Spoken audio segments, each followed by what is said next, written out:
Olá, pessoal! E aí, galera? Tudo legal com vocês? Vamos para mais uma aula, onde nós iremos abordar as chamadas funções da linguagem. Então, nós vamos ver o uso, as estruturas e quando devemos utilizar essas funções, ok? E suas classificações. Vamos só relembrar aqui. Em primeiro lugar, qual o objetivo de um texto? Por meio da linguagem, realizamos diferentes ações.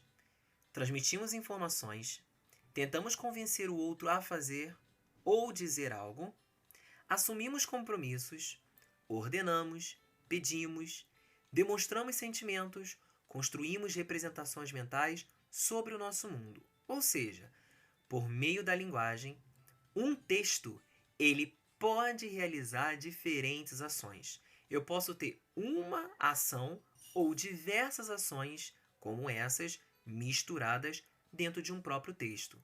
Nós assim temos uma linguagem viva dentro da nossa língua, que é a chamada língua portuguesa.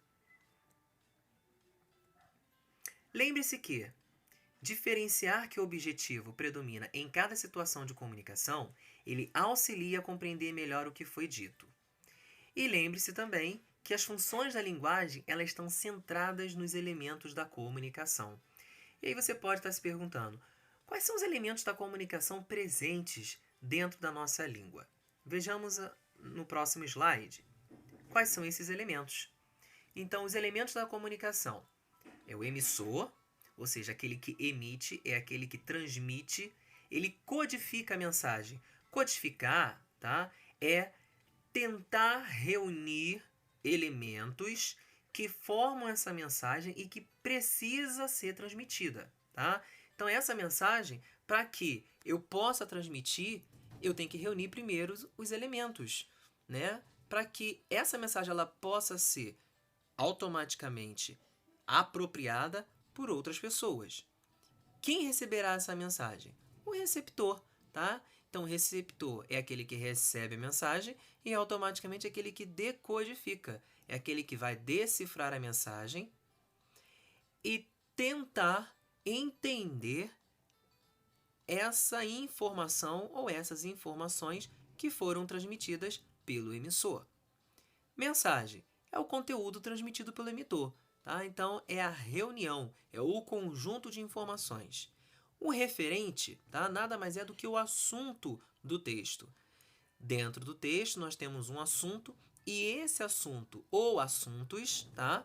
Está ligado ou estão ligados ao contexto relacionado a emissor e receptor. O código é o conjunto de signos usado na transmissão e recepção da mensagem. Ou seja, o código nada mais é do que a mensagem que está sendo decifrada e transmitida tanto pelo emissor e aquele que recebe essa mensagem ou recebe esse código, que é o receptor. E o canal é o meio pelo qual circula a mensagem. Tá? Ou seja, é a maneira pelo qual a mensagem ela é transmitida. Tá? Qual foi o meio que eu utilizei para que essa mensagem possa chegar para o meu receptor, né? Sendo eu o emissor. Então, esses são os elementos da comunicação dentro da língua portuguesa: emissor, receptor, mensagem, referente, código e canal. E através desses elementos da comunicação, qual o objetivo ainda assim de um texto? Toda comunicação ela apresenta uma variedade de funções, tá? Mas elas se apresentam hierarquizadas, sendo uma dominante, que é aquela que prevalece, de acordo com o enfoque que o destinador quer dar ou do efeito que quer causar no receptor. Então, nós temos que ter um cuidado que dentro de um texto eu posso ter não apenas uma única função, eu posso ter duas funções ou mais. E quais são as funções da linguagem? As funções da linguagem são as seguintes. Vamos ver a primeira função. Então, a função emotiva, ou também podemos chamar de função expressiva. Ela é centralizada sempre no emissor.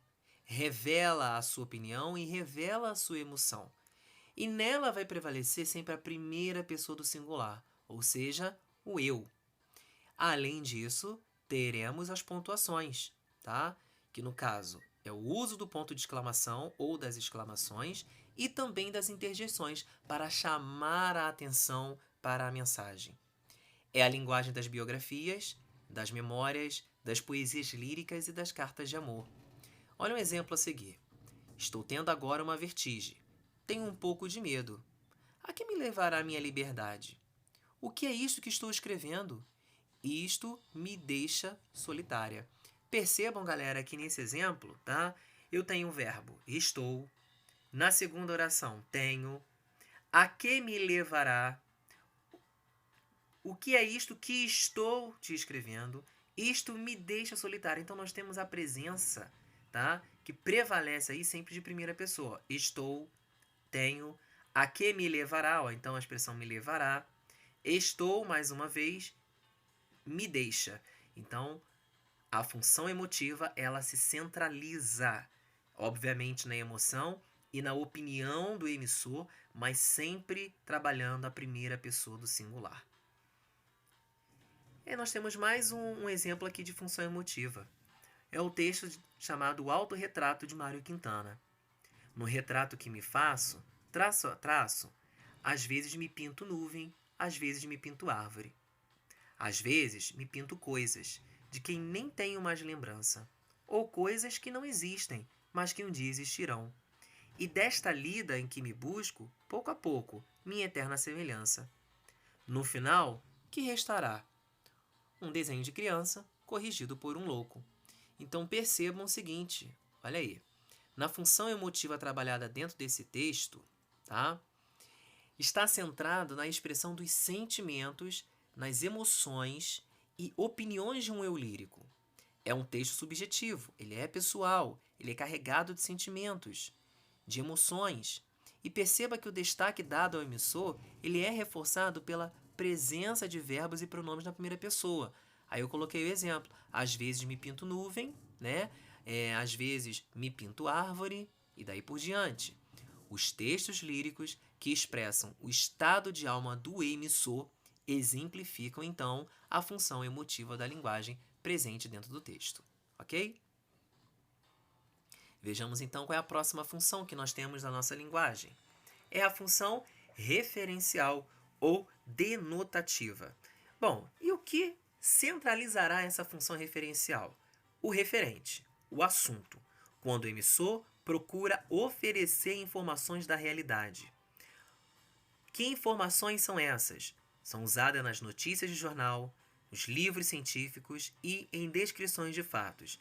E claro que, para eu ter essa função referencial, usada nessas notícias, nesses livros e na descrição de fatos, a minha linguagem ela será objetiva, ela será direta, uma linguagem denotativa, onde prevalecerá a terceira pessoa do singular. Vejamos o exemplo a seguir. Em 1665, Londres foi assolada pela peste negra, chamada peste bubônica também, que dizimou grande parte de sua população, provocando a quase total paralisação da cidade e acarretando o fechamento de repartições públicas. Então eu estou noticiando um fato e descrevendo esse fato, como ocorreu. Então isso está em terceira pessoa, não aconteceu comigo, aconteceu com uma sociedade, aconteceu no determinado local, em um determinado ano, uma determinada época. Então eu tenho uma função referencial aí. Eu tenho a terceira pessoa, que no caso é Londres, né? Eu tenho algo noticiado, eu tenho uma descrição de fatos e a centralização do meu assunto está nas informações voltadas para uma realidade. Vejamos aí um próximo exemplo de função referencial. Olha aqui. Cuidado, pode haver um bicho morando no seu nariz. É verdade que o cravo da pele é um animal? Então aqui ele começa a descrever, tá? Ele começa a trazer informações minuciosas sobre esse determinado assunto. E logo abaixo ele traz uma imagem para comprovar e corroborar essa informação. Ó, o entupimento desastroso. O cravo é um poro obstruído, cheio de gordura. Então ele começa a explicar, ele começa a especificar, ele começa a trazer informações detalhadas para poder corroborar, mais uma vez, o assunto qual está sendo tratado. Então, logo, eu tenho uma função referencial, ok? Vejamos qual é o nosso próximo assunto aqui, ó. Na função referencial, observe que o objetivo do texto é simplesmente o de informar ao leitor, com o máximo de clareza, o que é o cravo da pele e como ele se constitui. A ênfase, portanto, é dada ao conteúdo, às informações. Os textos, cuja linguagem tem função referencial, são dotados de objetividade, uma vez que visam informar, traduzir, explicar, aí eu botei o explicar, né? Fatos da realidade. Trazer à tona em detalhes esses fatos. Ok, pessoal? Então, nós vamos dar uma pequena parada e eu encontro vocês no próximo vídeo, Funções da Linguagem, parte 2, aonde nós continuaremos abordando as funções da linguagem. Até o próximo vídeo.